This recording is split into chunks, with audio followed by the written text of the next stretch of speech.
네, 지난해 12월 14일 국회가 윤석열 대통령의 탄핵소추안을 의결한 지 2달이 훌쩍 넘은 가운데 이번 주 화요일인 25일 헌재에서 마지막 변론이 열립니다. 윤 대통령 측과 국회 탄핵소추단 측의 전략을 전문가와 함께 자세히 살펴보겠습니다. 김성수 변호사 전화로 연결돼 있습니다. 안녕하십니까? 안녕하세요. 네, 안녕하십니까. 헌재 이제 10차례 변론이 마무리가 됐고요. 11차 마지막 변론길만 남아 있습니다. 양쪽에 2시간씩 종합 변론 시간을 주고 또 정청래 법사위원장과 윤 대통령에게는 시간 제한 없이 최종 의견 진술을 듣겠다고 했는데 마지막 변론 절차 어떻게 진행되는 겁니까? 예, 이 마지막 변론 기일이 이제 진행될 예정입니다. 그래서 마지막 변론 기일 같은 경우에 일단 헌법재판소에서 이야기를 한 부분은 이 서증조사를 이 추가로 지금 아직까지 하지 않은 서증조사들이 있습니다. 그래서 그런 부분들을 이제 마무리 짓겠다라고 이야기를 했었고, 그리고 마지막으로 결국에는 이 종합 변론을 이 각 변호사들이 있지 않습니까? 이 변호사들이 이 사실관계 그리고 법리에 관해서 주장을 하는 종합 변론을 각각 2시간씩 진행을 하기로 했었고, 그리고 마지막으로 이 당사자라고 할 수 있는 정청래 법사위원장 그리고 윤석열 대통령이 이 사건에 대해서 최종적으로 이 재판소에 직접 이 의견을 밝히는 이 최종 변론을 하겠다라고 이야기를 했기 때문에 그 과정에서 어떠한 이야기가 나오는 것인지를 저희가 봐야 되고, 이를 통해서 헌법재판소의 각 재판관이 이 사실관계 그리고 법리에 대해서 어떻게 인정할지를 봐야 되는 상황인 것 같습니다. 네, 먼저 이 윤 대통령 측부터 살펴보면 비상계엄 정당성, 또 불가피성 이런 것들을 강조한다는 방침으로 알려졌는데 구체적으로 어떤 점들을 내세울 걸로 보십니까? 예, 일단 윤 대통령 측은 피청구인이기 때문에 이 청구인인 국회가 주장하고 있는 이 탄핵 사유에 대해서 그 부분 이유가 없다는 것을 주장을 해야 됩니다. 그렇다 보니까 지금 현재 국회에서 5가지 쟁점을 이 탄핵 사유로 들고 있고, 이 중에는 비상계엄 자체가 국가 비상사태가 아님에도 불구하고 이 비상사태가 선포됐기 때문에 위헌이다라고 주장하는 부분이 있기 때문에 관련해서 이 당시에 이 예산 삭감이라든지 뭐 다수의 탄핵 소추 그리고 뭐 하이브리드 전의 실시 이런 부분들을 주장을 하면서 결국에는 당시 굉장히 국가적으로 비상사태였다 이런 취지의 주장을 하지 않을까 생각이 되고, 또 현재 지금 국회에서는 국회의 기능 마비 시도를 했다는 그 부분 주장을 하고 있기 때문에 이와 관련한 사실관계에 대해서도 반박을 하지 않을까 생각이 됩니다. 또 네. 지금 현재 체포조에 관한 부분도 있기 때문에 이 체포조와 관련해서도 네. 뭐 특정 인사를 체포하고자 하는 그런 실제 목적이라든지 그러한 부대의 운용이 없었다라는 주장을 하지 않을까 생각이 되기 때문에 이 주장에 대해서 각각 어떠한 근거를 제시하는지, 그리고 그 근거가 이 재판관들을 설득할 수 있을 정도의 근거인지가 중요하지 않을까 생각이 됩니다. 네, 그럼 반면 국회 탄핵소추단 측에서는 비상겸이 정당하지 않았다, 뭐 비상사태가 아니었다, 뭐 불법성과 위헌성 등을 강조할 것으로 보이는데 주로 어떤 쟁점들이 더 부각이 될까요?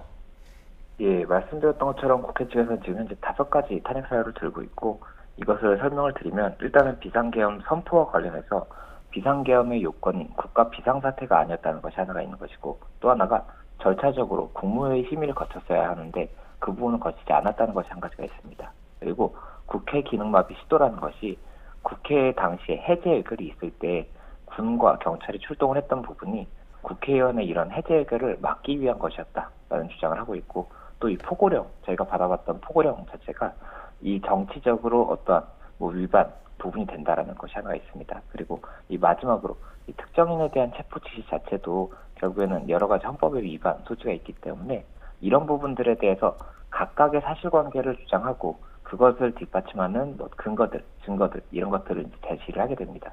그리고 이에 대해서 이 전체적으로 봤을 때 결국에는 비상계엄이라는 것 자체는 헌법에 명시가 되어 있는 규정이 있지만, 다만 지금 윤석열 대통령이 선포했을 당시에는 비상계엄 자체가 요건과 절차를 갖추지 못했기 때문에 불법적인 부분이었고, 또 이와 함께 진행하고자 했던 이 포고령이라든지 국회 기능마비 시도 이런 것들이 또 위헌과 위법성이 있기 때문에 파면에 이를 정도의 중대한 사유다라고 주장을 할 것입니다. 그러면 이 부분에 대해서도 앞서 말씀드렸던 것처럼 결국에는 주장과 근거에 대해서 각 재판관이 어느 쪽의 주장이 더 신빙할 수 있는지, 그리고 이에 대한 법리도 어느 쪽이 더 타당한지를 검토하는 절차를 거치게 될 것이기 때문에 이 근거가 가장 중요하다고 볼 수가 있습니다. 네, 이렇게 근거가 가장 중요하다 말씀해 주셨는데요. 25일이 마지막 변론이니만큼 이제 최종 의견 진술에는 당사자인 대통령 또 법사위원장도 좀 적극적으로 나설 걸로 보십니까? 예, 아무래도 이 최종 의견 진술 자체에 있어서는 이 앞서 이 종합 변론 과정에서 변호사들이 이 절차적인 부분이라든지 이 사실관계에 관한 부분, 이런 부분을 다 주장을 할 것이기 때문에 이 각각이 재판부에 이야기하고 싶은 메시지가 더 주된 쟁점이 되지 않을까 생각이 됩니다. 그리고 이 헌법재판소 같은 경우에는 이 영상 자체가 이 변론이 종료가 되면 공개가 되고 있기 때문에 결국에는 이 국회 측 그리고 대통령 측에 각각이 보내는 메시지는 이 재판관들뿐만 아니라 이 국민들에게도 전달이 될 것이거든요. 그렇다 보니 이 부분들에 대해서 뭐 당연히 사실관계나 법리적인 부분도 이 앞서와 동일하게 들어가는 부분이 있겠지만 이와 별도로 어떠한 메시지를 담고 있을지까지도 저희가 봐야 되는 부분이 있기 때문에 그 부분까지도 저희가 일단은 여러 가지 좀 예상을 할 수 있는 부분이 아닌가 생각이 듭니다. 네, 뭐 법사위원장과 대통령의 그 최종 의견 진술에는 국민적인 메시지도 담길 거다 이런 말씀을 해주셨고 2달 동안 탄핵 심판이 이어지는 가운데 양측의 변호사들도 좀 관심을 끌었잖아요. 근데 마지막 변론이 뭐 가장 중요한 만큼 좀 핵심적인 대리인들이 나서게 될 텐데 국회 측과 윤 대통령 측에서 각각 어떤 변호사가 좀 핵심적으로 나설 거라고 보시나요? 네, 이 종합 변론이 어쨌든 이 서면으로도 당연히 제출이 되겠지만 이 재판관들의 이해를 돕기 위해서 구두 그리고 PPT를 같이 통해서 설명을 조금 더 자세히 하는 그런 절차이기 때문에 아무래도 이 대리인들 중에 이런 표현에 대해서 더 이해를 잘 도울 수 있는 대리인이 나서지 않을까 싶습니다. 그렇기 때문에 그런 부분들에 대해서 누가 과연 이 사안에 대해서 가장 잘 설명할 수 있을 것인가 이것을 고민하지 않을까 생각이 되고 또 그리고 2시간 정도의 이 사안에 대한 설명이라고 한다면 한 사람의 대리인이 할 것인지 아니면 각각 지금 이 사유별로 분석을 한 변호사들이 있을 것이기 때문에 그 분석을 한 변호사들이 직접 나서서 이 대리인으로서 사안에 대한 설명을 할 것인지는 아직까지는 양측 다 고민을 하고 있지 않을까 생각이 되고 있기 때문에 이에 대해서는 저희가 이 당일에 정확한 사실을 알 수가 있지 않을까 생각이 되고 다만 여러 명이 하든 한 명이 하든 이 각각 재판관을 설득해야 하는 과정이기 때문에 아무래도 가장 이 발표력이 좋은 사람들이 나설 가능성이 높다 이렇게 보입니다. 네, 그러니까 누가 나서든 재판관을 설득하는 것이 가장 중요할 것 같습니다. 마지막 변론 앞두고 좀 정리를 해보면요. 그동안 탄핵 심판 과정에서 이제 증인들도 수많은 사람들이 출석을 했는데 양측에서 이제 마지막이다 보니 자신들에게 유리한 증언들을 좀 또 내세울 것 같은데요. 먼저 윤 대통령 측이 강조할 증언과 증거들 한번 정리를 해주실까요? 예, 아무래도 윤 대통령 측에서 강조할 증인이라고 한다면 김용현 전 장관의 이 증언들이 윤 대통령 측 주장과 가장 부합하는 진술 중에 하나였기 때문에 김용현 전 장관의 증언에 대해서 많은 이야기를 하지 않을까 생각이 되고 또 이상민 전 장관 같은 경우도 이 뭐 비상사태라든지 이런 부분들에 대해서 아무래도 윤 대통령 측 주장과 부합하는 부분이 많았다라고 보이기 때문에 그 부분 강조가 있지 않을까 생각이 됩니다. 그리고 이 증인신문에 관해서 이야기할 때는 자신의 주장에 부합하는 사람에 대한 강조도 중요하겠지만 실제로는 이 반대되는 진술을 한 증인에 대해서 이 모순점이라든지 아니면 다른 물증과의 이 차이를 통해서 그 부분 신빙성이 낮다는 것을 강조하는 것이 더 중요하기 때문에 그런 부분들에 대해서 더 강조하는 시간을 길게 가져가지 않을까 개인적으로 생각을 하고 있습니다. 그럼 본인의 주장과 뭐 모순되고 상반되는 지점을 공격을 한다면 윤 대통령 측에서 뭐 홍장원 전 차장이나 조지호 경찰청장의 신뢰도를 낮추는 방식으로 공격을 할 수도 있을까요?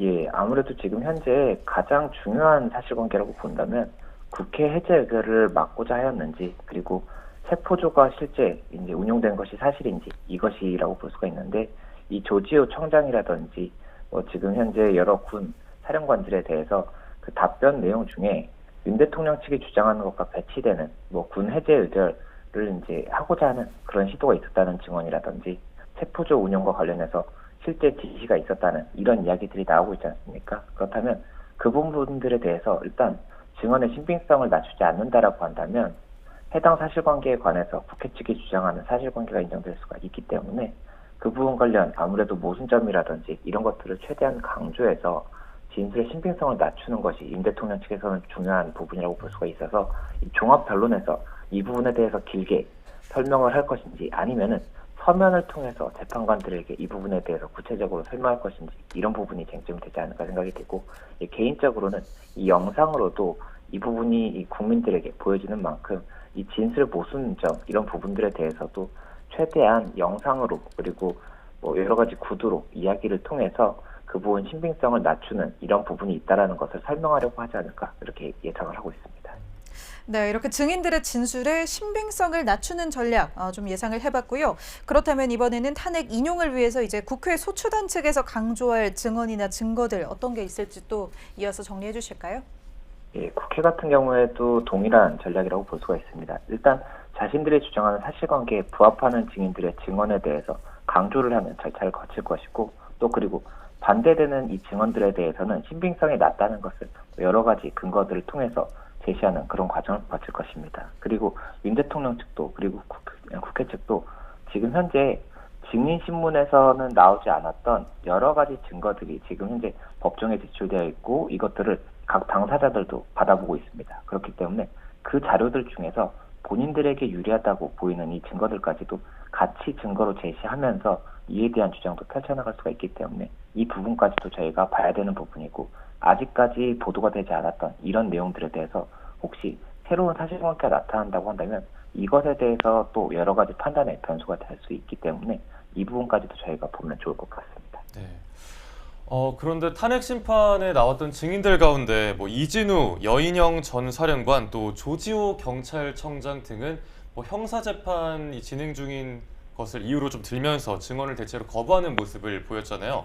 그럼 현재 심판관들이 이 증인들에 대해서는 뭐 국회 청문회나 수사기관 조서 등을 증거로 채택할 가능성 어떻게 보시나요?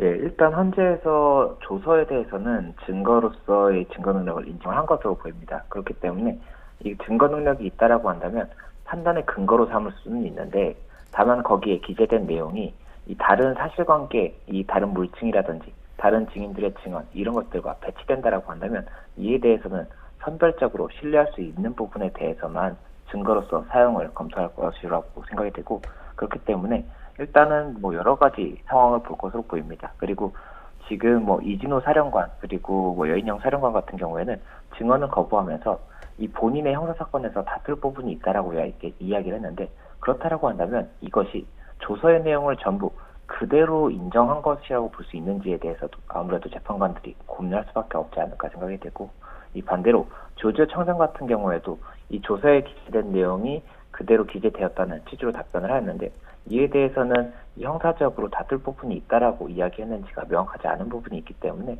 그런 부분까지도 감안해서 이 조서에 기재된 내용에 어디까지 이 사실관계의 근거로 사용할 수 있을지를 고민하지 않을까 생각이 듭니다.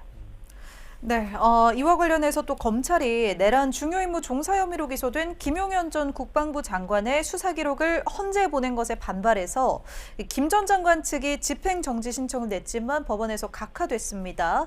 이것도 이제 김 전 장관의 수사 기록을 헌재에서 증거로 쓰겠다는 건가요? 어떻게 봐야 할까요? 네, 일단은 이 부분이 김 전 장관이 집행정지 신청을 낸 것 자체는 헌재 자신의 형사사건 기록이 넘어가는 것에 대해서 넘어가게 되면은 일단 본인이 뭐 돌이킬 수 없는 손해가 발생할 수 있다거나 이런 경우에 소송을 제기할 것이니 그 넘어가는 행위에 대해서 소송을 제기할 것이니 우선은 이것이 넘어가지 않도록 집행을 정지해달라는 겁니다. 그 신청을 했던 부분인데 이 법원에서는 이 부분이 이미 기록이 넘어간 상태이기 때문에 집행정지의 실익이 없기 때문에 각하가 됐다라고 볼 수가 있는 것이고 이 부분 일단은 넘어갔던 부분이 맞고 헌재에서도 이 수사 기록을 받을 당시에 이 형사 기록에 대해서 사건의 이 사실관계 증거로서 판단 근거로 삼겠다라고 해서 받았던 부분이기 때문에 아무래도 이 부분 각하가 된 만큼 더 헌재에서 이 부분 사용함에 있어서 법리적인 쟁점이 없다라고 볼 수 있는 것이 아닌가 생각이 됩니다. 네, 알겠습니다. 이제 오는 25일 마지막 변론이 끝나면 헌재가 변론 종결 절차에 들어갈 텐데 선고까지 남은 과정들 한번 짚어주시죠. 예, 일단은 이 변론 종결이 되고 나면 이 재판관들이 각각 이 사실관계와 그리고 법리에 대해서 각자의 의견을 정리하는 시간을 갖게 됩니다. 그리고 이 각 재판관들이 모여서 다시 평의를 거쳐서 이 의견에 대해서 다시 한번 서로의 생각을 이렇게 정리하는 그런 시간을 갖게 된다는 부분이 있고 그리고 나서 어느 정도의 이 사실관계와 법리에 대한 정리가 됐을 때 이 재판관들이 각 각각의 의견을 제시하고 이에 대해서 어느 쪽이 다수 의견인지 어느 쪽이 소수 의견인지 이런 것들을 정리하는 절차를 거치게 됩니다.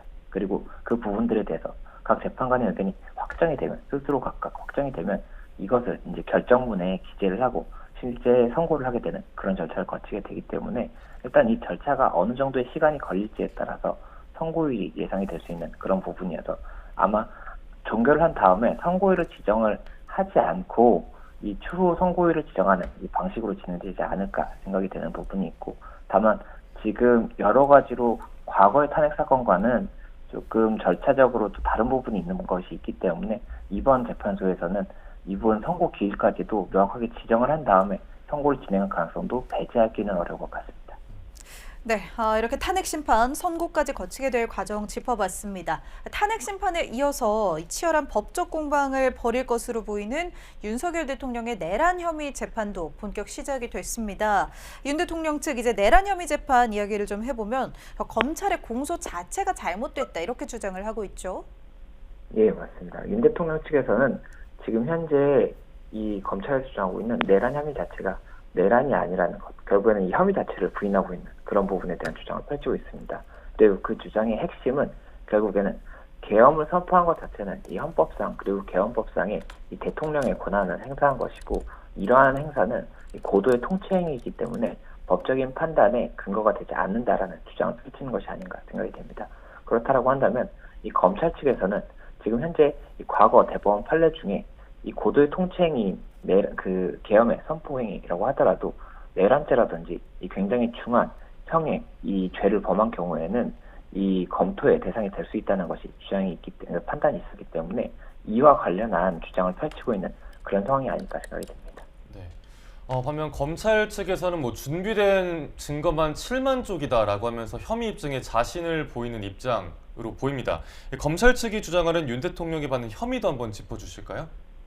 예, 아무래도 검찰 측에서 지금 현재 이 내란 혐의와 관련해서 주장하고 있는 사실관계도 이 탄핵 심판과 동일하게 이 국회 기능마비 시도를 했다라든지 아니면 특정인의 체포를 지시한 그 부분과 관련해서 실제 사실관계가 맞다라고 한다면 이것이 결국에는 이 내란죄라는 것이 어떠한 뭐 폭동이나 이런 방법을 통해서 이 국회의 기능마비 시도라든지 이런 국가기관의 기능마비 시도를 했다는 것 자체에 대해서 문제를 삼을 수 있는 그런 범죄이기 때문에 그와 관련한 사실관계를 주장을 하지 않을까 생각이 되고 그 사실관계가 어떻게 인정이 되느냐에 따라서 이 법리적으로 내란죄에 해당하느냐까지도 판단을 해볼 수 있는 그런 사안이기 때문에 우선은 사실관계에 대해서 그 7만 쪽의 수사 기록을 통해서 어떻게 정리를 해서 주장할 것인지가 가장 중요하지 않을까 생각이 됩니다.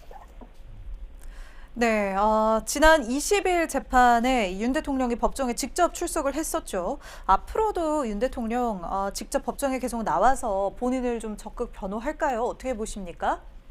네, 이 부분에 관해서는 아직까지는 예상하기 어려운 것 같습니다. 다만 이 피고인 직접 출석이 의무이고 윤 대통령이 헌재 사건에도 다 출석을 했던 것으로 봤을 때는 이 형사 사건에서도 계속해서 직접 출석을 할 가능성이 높지 않을까 예상을 하고 있습니다. 그리고 이 직접 출석을 해서 이 어떠한 의견을 직접적으로 밝힐 것인지 아니면은 지난 첫 형사재판 공판 준비기일 때처럼 이 직접적인 의사는 밝히지 않을 것인지 이 부분까지도 저희가 이 여러 가지 변수를 두고 봐야 되는 상황이 아닌가 생각이 됩니다. 네.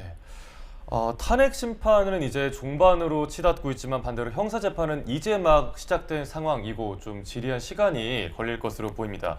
박근혜 전 대통령은 뭐 1년 가까이 또 이명박 전 대통령은 6개월 정도가 형사 재판 1심 결과까지 시간이 걸렸는데요.